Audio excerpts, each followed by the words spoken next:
More than 2,000 years ago, around 475 BC, a Chinese statesman and fish cultivator named Fan Li recorded a system that would quietly transform how communities produced food. In his agricultural work, commonly known as Yang Yu Jing, he outlined fish-raising techniques so productive that a modest pond could yield remarkable amounts of protein from a surprisingly small area of land. The principle was simple but powerful.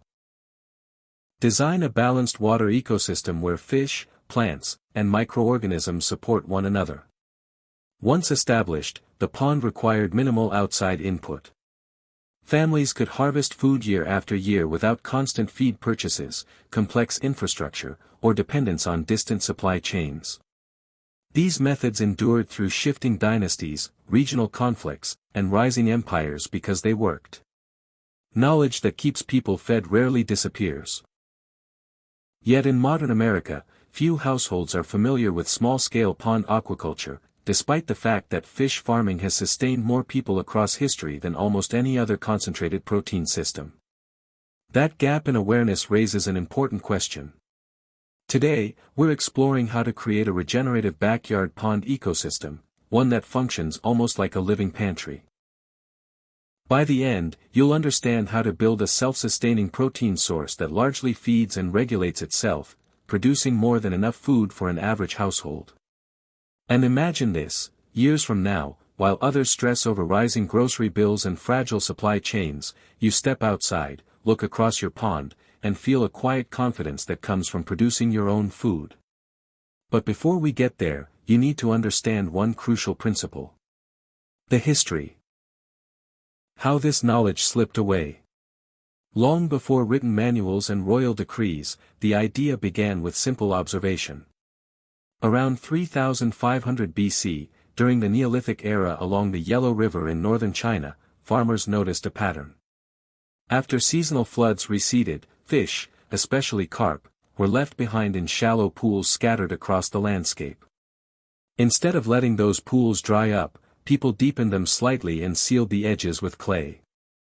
The result? The fish survived. They grew. They reproduced. And when food was scarce, they could be harvested on demand. This wasn't agriculture in the modern sense. It was cooperation with natural systems, working with water instead of fighting it. By the time of the Shang dynasty, around 1600 BC, fish ponds had become more intentional. Oracle bone inscriptions refer to what translates roughly as fishing in the garden. Today, historians understand this to mean managed ponds built directly into farming plots. Wealthy households kept decorative ponds filled with brightly colored koi. Rural families maintained practical ponds stocked with common carp. Both systems provided food, but only one required status and official approval. The accidental birth of polyculture. Centuries later, during the Tang dynasty in the 7th century AD, an unexpected political decision changed aquaculture forever. The imperial family carried the surname Li. The common carp shared a similar pronunciation in Chinese. Out of reverence, or perhaps superstition, the emperor restricted or discouraged the farming of common carp across the empire.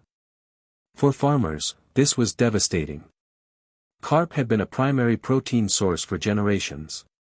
But instead of collapsing, they adapted. They began stocking ponds with multiple fish species rather than relying on just one. Bottom-feeding mud carp that consumed sediment nutrients. Silver carp that filtered algae from midwater. Grass carp that grazed on aquatic plants near the surface. Bighead carp that fed on zooplankton. Each species occupied a different ecological layer. There was minimal competition and almost no wasted nutrients. The pond became a vertically integrated food system, balanced, layered, and largely self-regulating. What started as a restriction turned into innovation. This marked one of the earliest true examples of polyculture. Multiple complementary species sharing a single ecosystem to maximize output. By the 1200s, European travelers writing about China described village fish ponds as a defining feature of rural life. Some ponds had been producing food for centuries. They yielded thousands of pounds of protein annually, without commercial feed, without mechanized systems. The ponds sustained themselves through biological balance. Why America never adopted it? The closed-loop pond systems described by early thinkers like Fanley remained largely rooted in Asia. When European settlers arrived in North America, they brought livestock traditions instead: cattle, pigs, and chickens. Those animals required fencing, stored feed, cleared pasture, and daily labor. The cultural mindset favored land-based husbandry. An edible pond that largely managed itself may have seemed too simple, or too unfamiliar, to adopt widely. By the 20th century in America, backyard ponds were associated with decoration, not nutrition. Ornamental koi for aesthetics. Garden fountains for ambience. Water features became symbols of leisure rather than resilience. Somewhere along the way, the functional pond, the one that quietly produced food year after year, faded from public memory. The knowledge wasn't lost because it failed. It was forgotten because other systems became dominant. And that distinction matters. The 1960s rediscovery, Auburn University studies. In the 1960s, as concerns about long-term food security began surfacing in the United States, a small group of researchers revisited older aquaculture principles. At Auburn University, fisheries scientist H. S. Swingle and his colleagues began experimenting with small, intensively managed ponds. Some of their test systems measured roughly 1,000 square feet, about the footprint of a modest above-ground swimming pool. Instead of relying on a single species, they applied concepts similar to traditional polyculture. They stocked ponds with compatible native fish such as channel catfish and bluegill, allowing different feeding behaviors to reduce waste and improve nutrient cycling. With simple fertilization strategies to stimulate natural plankton growth, the ponds became highly productive. The results were striking. Researchers documented harvests reaching approximately 350 pounds of fish from ponds of just 1,000 square feet under managed conditions. By comparison, a much larger area devoted to cattle pasture typically yields significantly less edible protein per square foot and requires fencing, feed inputs, veterinary care, and ongoing infrastructure. In terms of space efficiency, small pond systems demonstrated the ability to produce substantial protein with relatively low external inputs. The findings were published. A niche group of sustainable agriculture advocates and early permaculture designers took interest. But the concept never entered mainstream agricultural policy.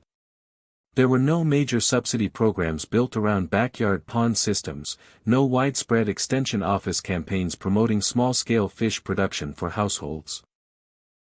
Meanwhile, industrial meat production continued expanding into a multi-billion-dollar sector, supported by established supply chains, processing facilities, and marketing networks. Large systems tend to reinforce themselves. So the pond concept remained at the margins, practiced quietly by enthusiasts, homesteaders, and small farmers. The knowledge didn't disappear. It simply never became conventional. How the closed-loop system works. Component 1, Ducks, the biological managers. In traditional East Asian pond systems, waterfowl were often integrated directly into aquaculture. Ducks weren't added by accident, they played an ecological role. As ducks swim, they disturb bottom sediments, circulating nutrients into the water column. Their manure contributes nitrogen, which fuels microscopic algae growth. That algae feeds zooplankton. Zooplankton feed small fish. Small fish feed larger fish. Meanwhile, ducks forage on insects, tender aquatic plants, and occasionally small aquatic organisms. It's nutrient cycling in motion. A small flock of 3 to 5 ducks can also provide a steady supply of eggs. The breed Khaki Campbell is particularly known for high egg production, often laying between 280 and 340 eggs per year per bird under good conditions. Studies suggest that ducks with access to natural pond ecosystems can forage a meaningful portion of their diet. Sometimes around 20–30%, from insects and aquatic vegetation, reducing supplemental feed requirements. In this system, functions overlap. Ducks fertilize the pond. The pond grows natural food. Fish convert nutrients into protein. Plants absorb the excess. You harvest what the ecosystem produces beyond its needs. Component 2, plants, the living filter. Aquatic plants are not decorative extras. They are the filtration and oxygenation system of the pond. Emergent plants such as cattails absorb excess nitrogen and phosphorus through their root systems, helping stabilize water chemistry. A dense planting along shallow margins can significantly improve clarity and reduce nutrient spikes. Water lilies provide shade, moderating water temperature and limiting evaporation during hot months. Submerged oxygenators like hornwort and anacharis release oxygen during daylight hours, critical for fish health.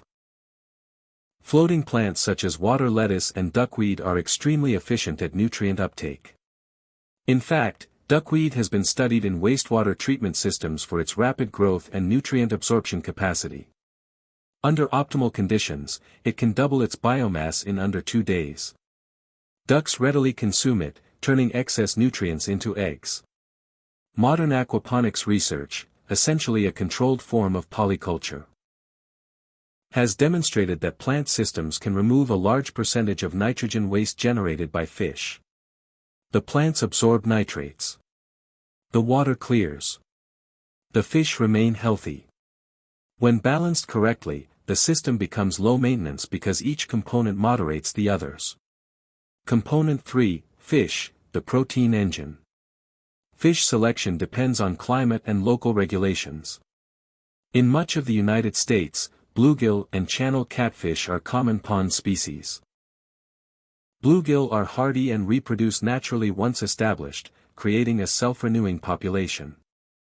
They typically reach harvest size, around 6 to 8 inches, within 2 years. Channel catfish grow more quickly, often reaching 1 to 2 pounds within about 18 months in well-managed ponds. Tilapia grow faster still, frequently reaching about 1 pound in 5 to 6 months under warm conditions.